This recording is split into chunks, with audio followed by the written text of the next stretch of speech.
No, you don't have to go because we gave a A1 deferment. And I said, no, I'm going to go because I want to go. I want to make the choice. I don't want someone to make it for me.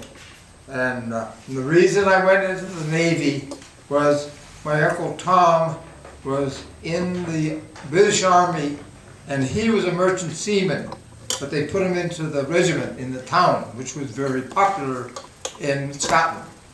And I think I might have been about 5 or 6 years old, and he told me about the battles that he was in Germany.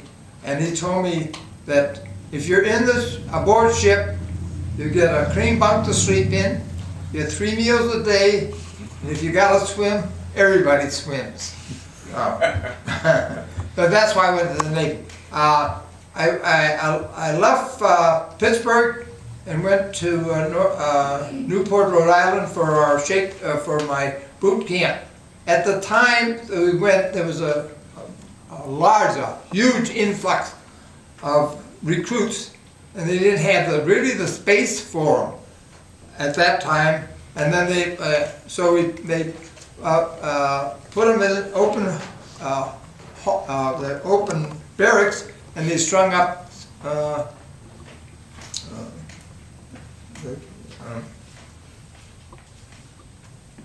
hammocks. And each of us had our own hammock. They stuck up. So from there, I think I was in boot camp for 40 days. And then I went to, they sent me to Wentworth Institute in Boston, Massachusetts. There was 260 people went, and we were there for 3 months. And I got I think I was 52. And I earned a second-class machinist rating at school, and then I was sent up to the North Atlantic. I was up there till the following April, and I got my orders to get this new ship. The David W. Taylor was being built in Chickasaw, Alabama. There was 4 of them: the Caps, the Taylor, the Evans, and the Handley, all were on that. We put the Taylor underway about, I think about June. We went to Bermuda for the shakedown. And the thing that was very interesting about the ship, there was only 22 officers and men that had ever been to sea before. And out of a crew of 320. Now, the Brits said, no, you can't do it. And this is, yes, we can. And we did. We took, well, it was another thing. I guess it was, I would think now, the education, our educational system, was kids could pick it up real quick and what was going on. They learned how to shoot their guns or do whatever their job was, but they learned it in a big hurry. Yeah. And so the shape, I'm sorry, most of your time was in the Pacific? This is when I'm taking the ship out of it. Mm-hmm. After the shakedown, then we came back to Charleston. Then December of '43, we went through the canal to the Pacific. When we got onto the Pacific side, there was 6 transports. We were carrying 36,000 men to Australia. And I think there was 4 cruisers or 4 destroyers that were in charge of it, and we took them far south to where they were safe, a safe zone. They were out of the Japanese territorial waters, whatever they were. And then after that, we went back to Pearl Harbor, and our next assignment at that time was at Tarawa, the Gilberts, the Marianas, and those were the islands, the outer islands, that the Allies gave to Japan after the World War I, because as the mandate, they weren't supposed to militarize them, but they did. You didn't just have to worry about the Japanese; you had to worry about the weather, the typhoons too, didn't you? Well, the only one really good typhoon. That's all you needed. I know. Our ship rolled 51 degrees. And the reason I know there was when I was in the engine room, and if you want to stand, and here's 90, here's about 55 this way to starboard, 55 the other way. This is when you're And thinking then if one and the swims, deck. everybody swims. Everybody hanging on, you know. And then after the typhoon, here's what the bad thing about the typhoon is that we could have moved 100 miles south and got out of it. And they knew that. Oh, boy. But we lost 3 destroyers and almost 800 officers and men. Wow, in that, I mean, that one storm. real bitter. Yeah. Yeah. So what happened? Why didn't they move out of harm's way when they knew it was coming? They said the Japanese were coming north, or coming south with the aircraft carriers. No, they weren't anywhere near there, And anyway, on December the 24th of 44, we got an order to send, that's how we would man our fleet now, We'd take this certain rates off of each division aboard ship and send them back for new ships. And, So how much engagement did you have with the Japanese? the only really engagement we had with the Japanese on July the 4th at Saipan, we made 1 run, 1 hit, no errors. That was the I-10, and I know about it. But another thing about Saipan is if anybody ever read about it, the Japanese came out of the mountains and the hills that they were with guns and swords and sticks and bones, stones, and they start at 2 o'clock in the morning. And 3 destroyers were out in the bay, and we just kept going around shooting star shells. It was like noontime on Fifth Avenue. Yeah, and it was a slaughter for the Japanese. It was unbelievable, But and for whoever was in charge, the Japanese that were in charge of Saipan was telling the people there, they had a pretty good,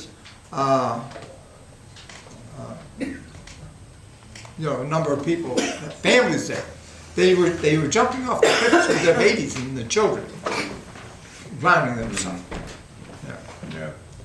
So I left the Pacific December 24th, 44. Best Christmas present I ever got. Ray, where were you and what were you doing?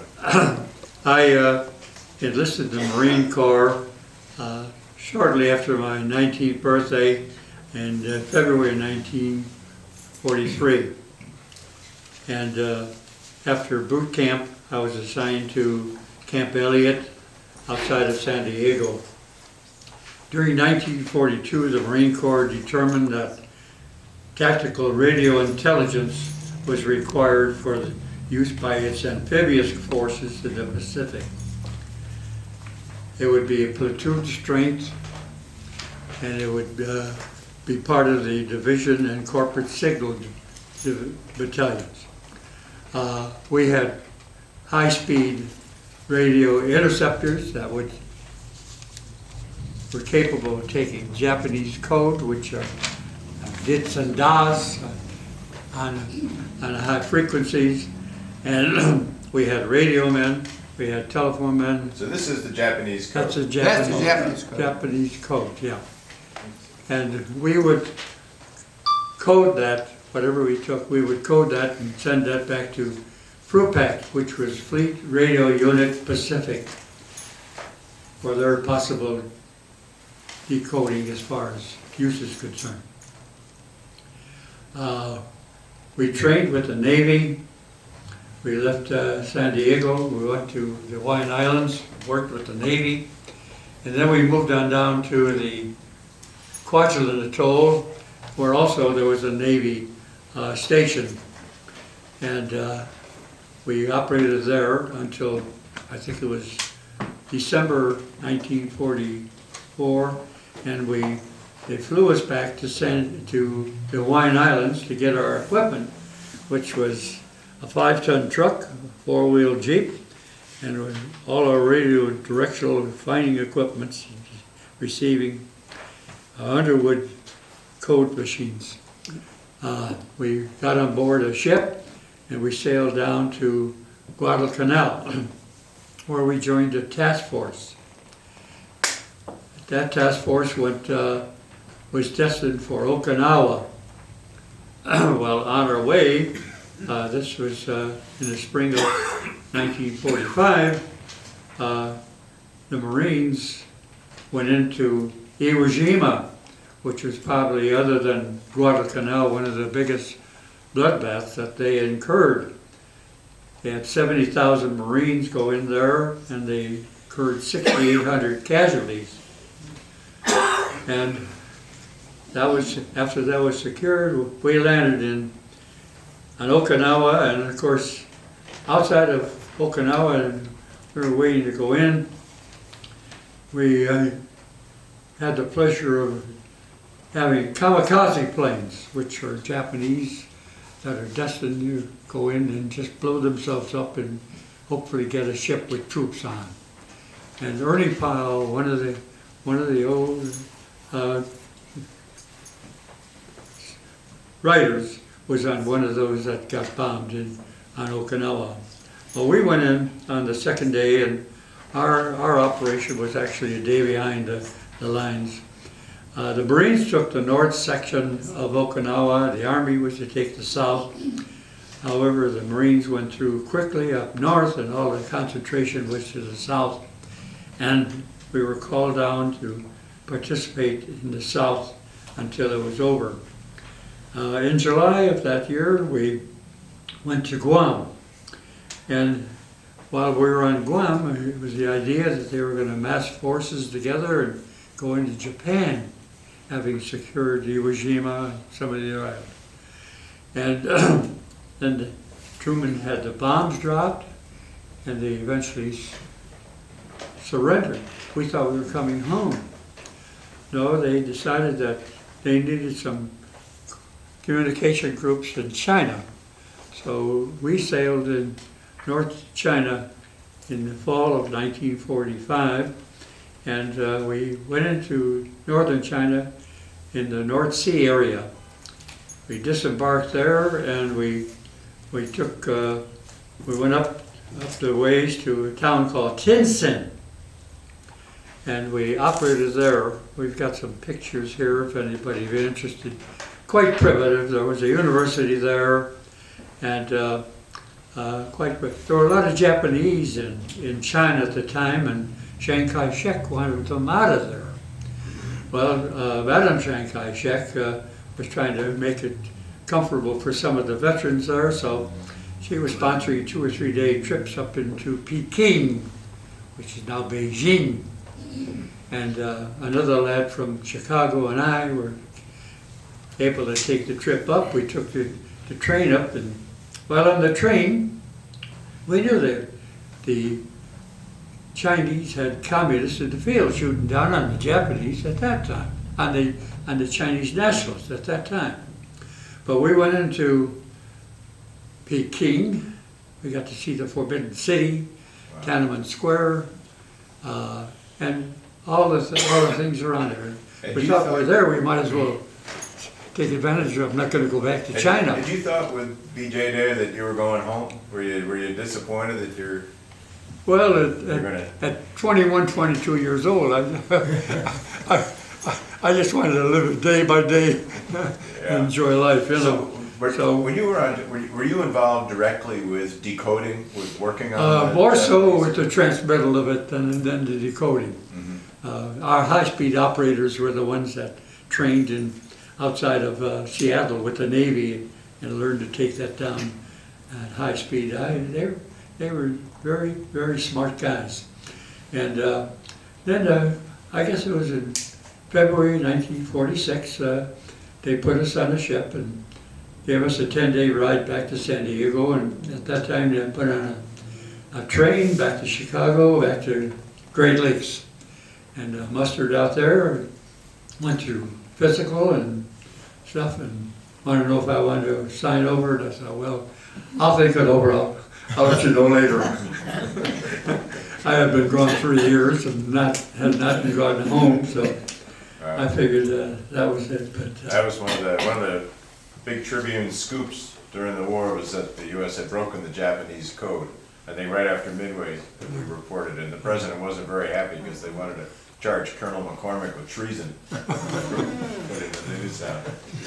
Ted, you were stateside. What were you doing? And